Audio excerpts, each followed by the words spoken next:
I am Sophia Soder with the Nerds of Color. Huge fan of your work, especially in this show, and it's a real pleasure to speak with you. Oh, it's so nice to meet you. Thank you. First off, I want to ask you what initially attracted you to the project here? It was like one thing after another that was so exciting. But I just remember reading the blurb of Zoe's character, and usually it's just a line or two, it's a sad girl, it's, blonde, whatever. But for this, it was such a in-depth description about this human going through something tragic, and that was definitely, I was instantly intrigued, and obviously constantly wanting to play characters that are complex, and you don't see it as often as we should with female roles. So that excited me very much. And then I read the book, and Liane writes characters so beautifully, and I absolutely fell in love with Zoe. And from then on, the rest is history. You said about female roles and them being complex and lack of is so true.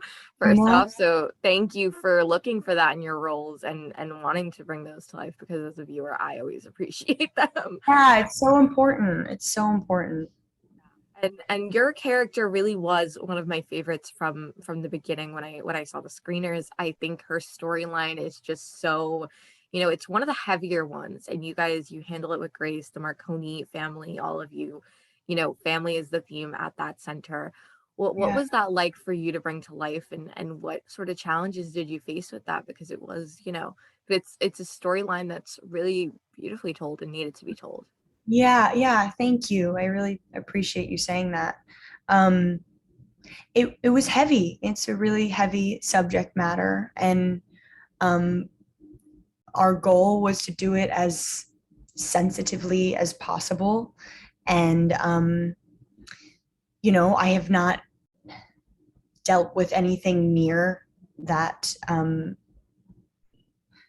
heavy before, and it was a challenging headspace to be in for 6 months. But as you said, the story is so beautiful, and I think needed to be told. And what really helped was having these in-depth conversations with Michael, who played my dad, and Asher, who played my mom, and really talking specifically about the family dynamic, and who they are as a family, and what their traditions were, and how did they change after this traumatic event. And they've realized they've been stunted for the past 4 years. They haven't been able to grow because they're stuck. They are stuck. And they ultimately go to this retreat in the hopes of reconnecting as a family, because they're all dealing with this grief in very, very different ways, and it's caused them to split apart. And something that really helped me was this book, actually, a memoir called Standing on My Brother's Shoulders, written by Tara J. Lall, and she really dives deep into the reconstruction of someone after a traumatic loss, and just speaks so beautifully and bravely about living beyond loss, and how there is a life beyond loss, and it's hard to see when you're in the moment. But the coming out the other end of that is so beautiful and empowering. And just everything about Zoe's journey, I empathized with. What did you learn from Zoe? Did you learn anything, and do you hope that viewers maybe take any sort of lesson from her by the end of the show? I mean, just that, um, living beyond the law, grief. I just learned a lot about grief, and read a lot about it, and about the 5 stages of it, and how it's a really overwhelming emotion that has the capability of taking over your whole being. And in order to work through it, you have to look deep within yourself and confront the parts of yourself that are really scary. And I think our society has this obsession with wellness and easy fixes and self transformation and wanting it to happen within the snap of a finger. And I think this show does say that you cannot fix yourself in 10 days, no matter how much you want that or how much that's promoted within, on social media or these wellness retreats. But it's a lifelong process of healing and analyzing yourself. And I think the show just shines a light on that. And also mental illness. I think media has the power to shine a light on it in a way that society is sometimes afraid of, and I hope it starts conversation about that. I mean, that's a goal of mine. Fan response. Fans are so excited weekly for new episodes. How has that been like for you to see how excited everyone is about your work and about the show? It's it's unreal. The project meant so much to me from the beginning, from reading it and then filming it, and I couldn't be more happy that people are enjoying it, because that's all you can hope for, obviously. But I feel so passionate about it. So it's so nice, and I don't want it to be over. I don't want it to end. We don't either. We don't either. um, and the dynamics between the characters are always so fun to see as a viewer. Which was your personal favorite, either to watch after you finished filming or just filming it and getting to bring it to life? It's so hard because I feel so attached to every single character.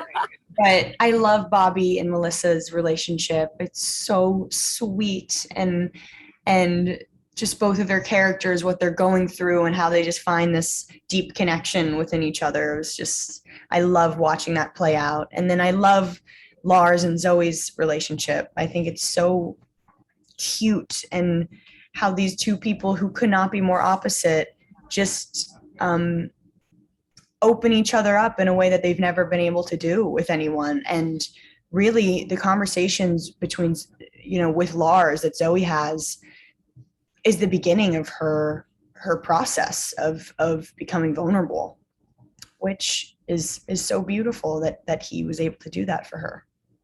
Those scenes are some of my personal favorites. I really enjoyed Oh, those. They're so well done.